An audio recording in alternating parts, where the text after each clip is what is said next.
Syederalun Kapolda Aceh Irjen Ahmad Kartiko dan rombongan dalam kunjungan kerja ke Mapores Biren pada Kamis 2 Mei 2024 disambut dengan tarian randu pelampuan, jajaran hormat dan pesijul.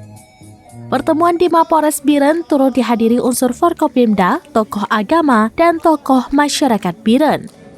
Kapolda Aceh menyerahkan secara simbolis rumah bantuan untuk Abakar 65 tahun, warga desa Abe Usong, Kecamatan Jempa. Bantuan sumur bor untuk Dayah Mudi Mesra Samalanga, kemudian menyerahkan plakat untuk salah seorang tokoh pejuang Biren, HR Juli, dan santunan untuk anak yatim. Pada agenda kunjungan kerja tersebut, Kapolda Aceh menyampaikan arahan dan bimbingan kepada seluruh personel Polres Biren, antara lain mengatakan personel Polri memiliki tugas pokok sebagai alat negara sesuai dengan Undang-Undang Nomor 2 Tahun 2002, yaitu memberikan pemeliharaan Kamtibmas, penegakan hukum, melindungi, mengayomi, dan melayani masyarakat.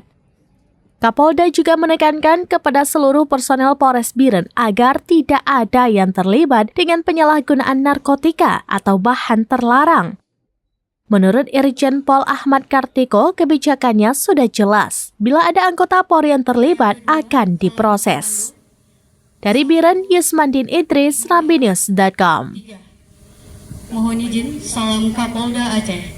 1, 2, Download Tribun X sekarang, menghadirkan lokal menjadi Indonesia.